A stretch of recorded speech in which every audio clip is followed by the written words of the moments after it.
1848, 1918, 1968 и актуелната 2018. Има нешто револуционерно и бунтовнички во осмицата на крајот на годините, што ги обединува европјаните во социјалниот бес и протести. Зимата на социјалниот бес доаѓа, зимата на нашите незадоволства е на прагот и половина Европа е на нозе. Покрај веќе водечкиот Париз кој ги зарази Брисел и Амстердам, се протестира и во Италија, во Унгарија, во Албанија, а од минатата ноќ и во Србија. На вчерашните четврти поред викенд протести на жолтите елеци во Париз и цела Франција бевме сведоци на нова урбана герила. Нападот врз Макрон не беше докрај успешен и протестантите не стигнаа до Елисејската палата, но социјалниот мир и понатаму не е обезбеден. Уапсени беа преку 1000 лица, а повредени 135 лица, од кои 17 полицајци. Превентивната репресија функционираше, републиката го издржа ударот, но до кога? Que faire face à ça? On est comme du bétail pour eux. On est traité pire que de la merde. C'est pas normal. Notre France à nous, c'est pas ça. Notre France à nous, c'est pas ça. Et on continuera à la défendre. Jusqu'au bout, on lâchera rien. Regardez comment on est. Францускиот бунт ги зарази белгиците кои ја нападна европската четврт на Брисел. Бараат оставка од премиерот Мишел и францускиот председател Макрон. Ja, wat denk je zelf? De hoge dieselprijzen, de hoge taxen, de hoge belastingen. Ze naaien ons gewoon waar we bij staan. Wij komen hier gewoon vreedzaam betogen. Of die enkelingen misschien na. Ik heb geen gezien, maar enkele na misschien. Ik weet het niet. Wordt iedereen zo behandeld. Kijk hoe dat we hier zitten. Ik heb een verdraaide knie. Ja, ik mag hier zo gaan zitten. Ja. Холанѓаните во помала бројка цветно и мирно протестираа. Може би не возат премногу автомобили како своите соседи, но сепак излегоа во знак на солидарност. Во Италија, движењето Но ТАВ против брзата железница Торино-Лион извади на улица преку 50.000 демонстранти. Протести и низ истокот на Европа.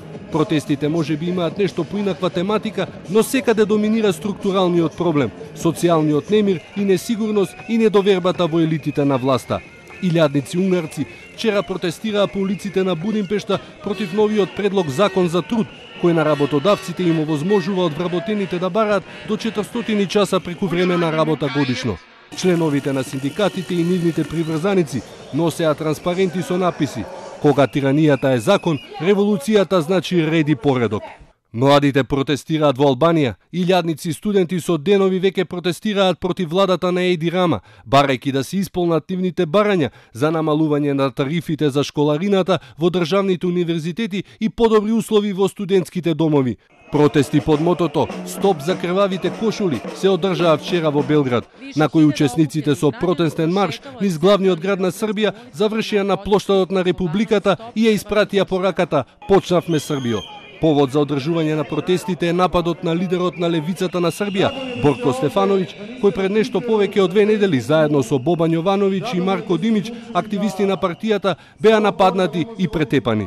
Драго ми е да сте овде, да не сте на Твитеру, на Фейсбуку. Драго ми е да сте одлучили да се ова борба не може водити палцем, него лицима, грлом, ногама, урлањем, гласным урлањем на ово одвратну и мигаву власт. Господине Вучичу, morat ćete puno da razmišljate koliko glava treba da razbijete da biste ostali na vlasti. Руските и турските автократи се ситат на европските немири. Ancak ortaya çıkan manzara göstermektedir ki Avrupa demokrasi dersinden de, insan hakları dersinden de, özgürlükler dersinden de sınıfta kalmıştır.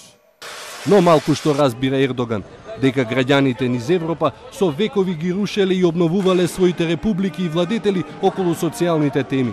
Свесни дека човекот е слободен по себе и за себе, дека е роден слободен и дека треба да живее слободно, и дека токму таа еднаквост е извор на правото. Македонија пак, во заблуда дека своите борби за слобода и подобар живот одамна или еднаш за секогаш ги изборила, полека паѓа во нов зимски сон.